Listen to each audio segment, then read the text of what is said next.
India ने Australia को semifinal में हरा के फाइनल के लिए क्वालिफाई करी, और अब जो फाइनल है वो लाहौर के बजाय दुबई में होगा, क्योंकि ये पहले से ही था कि अगर इंडिया की टीम क्वालिफाई करेगी तो फाइनल में जो फाइनल है वो दुबई में होगा, और अगर इंडिया की टीम फाइनल में क्वालिफाई नहीं करेगी तो फिर फाइनल लाहौर के अंदर होगा। ऑस्ट्रेलिया टॉस जीता, ऑस्ट्रेलिया ने पहले बैटिंग करने का फैसला किया। मेरे हिसाब से ऑस्ट्रेलिया ने बिल्कुल गलत डिसीजन लिया था, क्योंकि उस पिच पे अगर आप बाद में बैटिंग करते तो आपको ज़्यादा फायदा होता है, क्योंकि ऑस्ट्रेलिया की स्ट्रेंथ बैटिंग की थी इस टूर्नामेंट के अंदर, क्योंकि उनकी जो बॉलिंग थी बिल्कुल इनएक्सपीरियंस थी। उनके पास ना स्टार्क था, ना पैट कमिंस था, ना हेजलवुड था, और उनके कुछ बैटर्स नहीं भी थे, लेकिन उनके जो ये बैटिंग लाइनअप थी बॉलिंग के कंपैरिजन में कुछ ज़्यादा एक्सपीरियंस थी, जिसकी वजह से वो उन्हें बैटिंग में ज़्यादा एज था। आप पहला मैच देखो जो इंग्लैंड के खिलाफ वो खेले, उसमें उन्होंने 355 रन का टारगेट चेस किया। दूसरे मैच में जब उन्हें वो बारिश हो गई, तीसरे मैच जब उन्हें अफगानिस्तान टारगेट दिया अराउंड अबाउट 260 270 का टारगेट दिया था, तो उस पर ऑस्ट्रेलिया की टीम ने 12 ओवर्स 100 और कुछ रन कर लिए थे।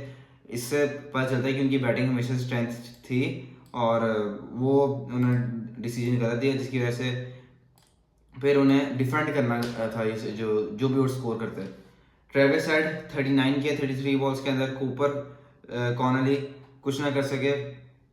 कूपर कॉनली की जगह आप जेक फ्रिजमगर को खिलाए थे, वो ज़्यादा अच्छी ऑप्शन थी, क्योंकि वो आपके लिए T20I के अंदर भी खेलते रहते हैं, और कूपर कॉनली से ज़्यादा अच्छी जेक फ्रिजमगर की ऑप्शन थी, क्योंकि मैथ्यू शॉट इंजर्ड हो गए थे, तो वो टूर्नामेंट से आउट हो गए थे, जिसकी वजह से ये प्लेयर टीम में आया था। स्टीव स्मिथ 73 की है 96 बॉल्स के अंदर, और स्टीव स्मिथ ने रिटायरमेंट अनाउंस कर दी है ये जो इस मैच के बाद।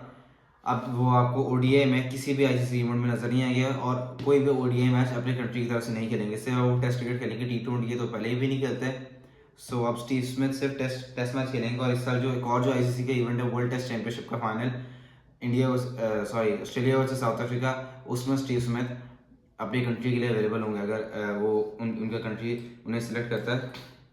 मानस नबुशेन 29 के 36 बॉल्स के अंदर, जॉश इंग्लिश 11 के 12 बॉल्स के अंदर, एलेक्स केरी ने अच्छी इनिंग्स खेली 57 बॉल्स के अंदर, रन आउट हो गए, और वहाँ से गेम इंडिया के फेवर में चला गया, क्योंकि अगर ये रन आउट ना होते, शायद ये अगर 264 इंडिया ने ऑस्ट्रेलिया ने किया है, तो ये 294 या 300 के अराउंड स्कोर चला जाता, या 20 रन भी ज़्यादा होते तो कुछ गेम डिफरेंट हो सकता था, लेकिन वो रन आउट हो गए गलत टाइम पे। ग्लेन मैक्सवेल कुछ नहीं कर सके, 7 किया 5 बॉल्स के अंदर। बेन डॉर्शेस ने 19 किया 29 बॉल्स के अंदर। एडम जैम्पा ने 7 किया 12 बॉल्स के अंदर। नेथन एलिस ने 10 किया 7 बॉल्स के अंदर, और तनवीर संघा ने एक रन किया 1 बॉल के अंदर। और ऑस्ट्रेलिया की टीम 264 रन 49.3 ओवर्स में बनाकर ऑल आउट हो गई, और 265 का टारगेट था। जिस पोजीशन पर ऑस्ट्रेलिया ने की टीम थी आफ्टर 35 ओवर्स, इन्हें हर सूरत 300 से ऊपर टारगेट चाहिए था, ताकि ये इंडिया की बैटिंग लाइन को चैलेंज कर सकते। अगर 264 किया तो 264 पे आपको एक तो फील्डिंग बहुत अच्छी करनी पड़ती है, दूसरा आपके पास क्वालिटी बॉलिंग होनी चाहिए। दोनों चीज़ें ऑस्ट्रेलिया का लैक कर रहा था। फील्डिंग में आपने रोहित शर्मा के 2 स्टार्ट में कैसे छोड़ दिए, बॉलिंग आपकी बिल्कुल ही इनएक्सपीरियंस थी, आपने 2 एक ही जैसे स्पिनर खिला रही है, जिसमें तनवीर संघा भी लेग स्पिनर था, एडम जंपा भी लेग स्पिनर था। उसकी जगह आप तनवीर संघा की जगह आप एस्टन एगर को ले जाते, लेफ्ट हैंड स्पिन की ऑप्शन भी देते हैं, वो बैटिंग भी आपको करके दे देते हैं, तो वो ज़्यादा अच्छी ऑप्शन होती है। अगर आप उस स्क्वाड में ऑब्वियसली नहीं थे तो उसे खिला नहीं सकते थे। मोहम्मद शमी ने 3 विकेट्स लिए, 10 ओवर्स किए, 48 रन दिए। हार्दिक पांड्या ने 5 ओवर किए, 40 रन दिए और 1 विकेट लिए। कुलदीप यादव ने 8 ओवर्स 44 रन और कोई विकेट नहीं ली। वरुण चक्रवर्ती 10 ओवर्स 49 रन और 2 विकेट्स लिए। और जो ट्रेविस हेड, जो मेन विकेट थी वो वरुण चक्रवर्ती ने ली थी, क्योंकि ट्रेविस हेड हमेशा इंडिया के अगेंस्ट स्कोर करता है। बीजीटी में देख लो, जब बॉर्डर गवास्कर ट्रॉफी चल रही थी उसमें ट्रेविस हेड ने काफ़ी रन्स किए इंडिया के अगेंस्ट, और इम्पैक्टफुल रन्स किए। मतलब आपने एग्रेसिव क्रिकेट खेली और इंडिया के ऊपर प्रेशर लेकर आया। 2023 के वर्ल्ड कप का फाइनल ट्रेविस हेड ने वो मैच जिता दिया ऑस्ट्रेलिया को, और इंडिया वो वर्ल्ड कप नहीं जीत सका था अपने होम ग्राउंड के अंदर। अक्षर पटेल 8 ओवर्स किए 43 रन दिए, जडेजा ने 8 ओवर्स की 42 रन दिए और 2 विकेट्स ली।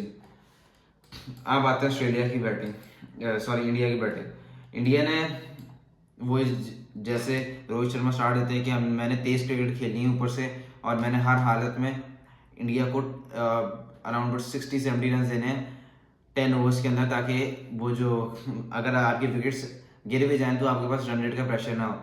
रोहित शर्मा ने 28 के 29 बॉल्स के अंदर ऑल उनके 2 कैचेस ड्रॉप हो गए, जिसकी वजह से ये इनिंग्स अगर वो 2 कैचेस ना ड्रॉप होते तो शायद 5 या 6 रन के पर इनका पहले विकेट पहला कैच ड्रॉप हुआ था। शुभमन गिल ने 8 किया 11 बॉल्स के अंदर।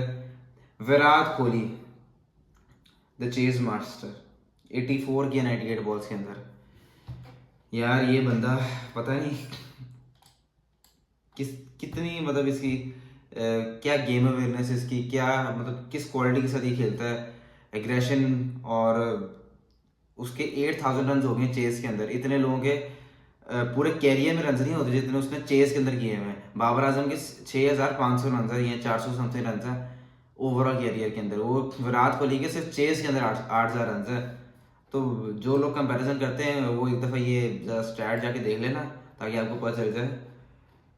अय्यर 45 के 62 बॉल्स के अंदर, ये भी एक अच्छी ऑप्शन मिली है इंडिया को फोर्थ नंबर के ऊपर, क्योंकि इंडिया की जो टॉप 3 है वो ऑब्वियसली रोहित शर्मा विराट कोहली। काफ़ी ये र्यूमर्स भी हैं या आप कह लो कि एक न्यूज़ भी है कि संडे को जब फाइनल होगा तो रोहित शर्मा और विराट कोहली और जडेजा, ये इनका आखिरी आईसीसी इवेंट होगा और ये इसके बाद रिटायरमेंट ले लेंगे। जीते या ना जीते इसका नहीं मुझे पता, लेकिन ये शायद ये रिटायरमेंट ले लें, क्योंकि 2026 का जो वर्ल्ड कप है T20 का वो ये खेल नहीं सकते, क्योंकि वो रिटायरमेंट ले चुके हैं T20 से। इस साल जो एशिया कप है 6 महीने बाद वो भी नहीं खेलेंगे, क्योंकि वो भी T20 फॉर्मेट के अंदर है। और इस साल जो वर्ल्ड टेस्ट चैंपियनशिप का फाइनल है उसमें इंडिया क्वालिफाई नहीं कर सकी, तो वो भी नहीं वो खेल सकते। और अब जो वो आईसीसी में खेलेंगे वो 2027 के एंड में है, अक्टूबर नवंबर में जो वर्ल्ड कप होना है साउथ अफ्रीका के अंदर। तो उसमें अभी बहुत देर है मेरे हिसाब से, इतना वो अपने कैरियर को नहीं आगे लेके जा सकते। अभी 36 के विराट है और 36-37 की रोहित शर्मा है।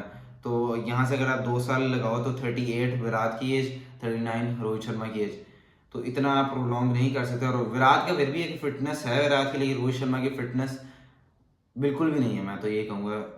इसलिए काफ़ी चांसेस हैं कि इनका लास्ट आईसीसी इवेंट और ये इसके बाद रिटायरमेंट ले लेंगे। अक्षर पटेल फिफ्थ 5वें नंबर पे आया 27 की है 30 बॉल्स के अंदर। केएल राहुल 42 के 34 बॉल्स के अंदर। अच्छी इनिंग्स के लिए और तेज इनिंग्स के लिए, क्योंकि उस टाइम पर 6.5 का चल रहा था। अगर ये भी स्लो डाउन हो जाते यार, ये अगर 42 करते 50 बॉल्स के अंदर तो काफ़ी गेम चेंज हो जाता, क्योंकि वो रन रेट आपका 8 से ऊपर चला जाता है और उस विकेट के ऊपर इतना रन रेट करना बहुत मुश्किल होता है। हार्दिक पांड्या मज़े से बैटिंग की, पहले 4 बॉलें डॉट करते हैं, आखिरी 2 छक्के। 28 किया 24 बॉलों के अंदर, 3 छक्के लगाए 1 चौका। और जडेजा ने 2 रन किए 1 बॉल के अंदर। और 267 इंडिया ने चेस कर लिया 48.1 ओवर्स के अंदर।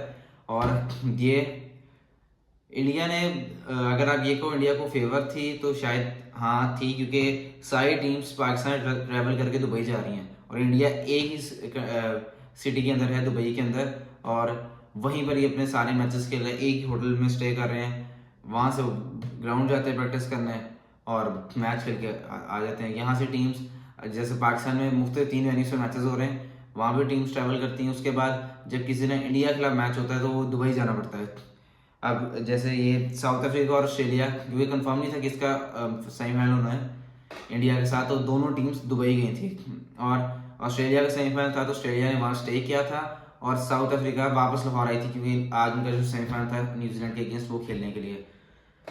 तो ये आईसीसी को देखना चाहिए कि हाइब्रिड मॉडल नहीं होना चाहिए मेरे हिसाब से, क्योंकि एक तो टीम्स की जो ट्रैवलिंग है वो प्लेयर्स को काफ़ी फटीग में लेके आती है, और दूसरा कि एक टीम एक ही पिच के ऊपर, एक ही ग्राउंड के ऊपर पूरा टूर्नामेंट खेल रही है, और बाकी जो टीम्स हैं वो बिल्कुल अलग कंडीशन, मतलब वहाँ पे बिल्कुल स्लो कंडीशन है जहाँ पे स्पिनर्स को हेल्प मिल रही है, यहाँ पे बिल्कुल फ्लैट विकेट्स हैं जिसमें आपको 350 रन भी चेज होते हुए नजर आ रहे हैं। तो बिल्कुल ऑपोजिट कंडीशंस है। और जल्दी से उन कंडीशन को अडाप्ट करना भी बहुत ज़्यादा मुश्किल काम है। तो ये आईसीसी को देखना चाहिए कि आगे, क्योंकि अब 2027 तक तो ऑब्वियसली हाइब्रिड मॉडल ही होगा, क्योंकि पाकिस्तान में अब जितने भी ये जो 2026 या 27 से जितने भी आईसीसी टूर्नामेंट्स इंडिया के अंदर, वो न्यूट्रल वेन्यू के ऊपर खेलेगा। जो अगले साल जो वर्ल्ड कप इंडिया के अंदर, वो पाकिस्तान श्रीलंका में अपने मैचेस खेला, क्योंकि श्रीलंका को होस्ट है उसके अंदर। इस साल जो एशिया कप है वो पाकिस्तान के मैचेस दुबई होंगे, मतलब पूरा एशिया का भी दुबई हो रहा है, क्योंकि अब पाकिस्तान की टीम नहीं जा रही इंडिया। तो अब इंडिया ऑब्वियसली होस्ट तो रहेगा, लेकिन जो जहाँ भी होगा वेन्यू जो होगा वो दुबई होगा इस साल के एशिया कप का भी। तो के आईसीसी को देखना चाहिए कि हाइब्रिड मॉडल नहीं होना चाहिए। वीडियो को लाइक लाजमी करना, शेयर लाजमी करना, कमेंट लाजमी करना, चैनल को सब्सक्राइब लाजमी कर देना। मिलते हैं अगली वीडियो में। हाफिज़।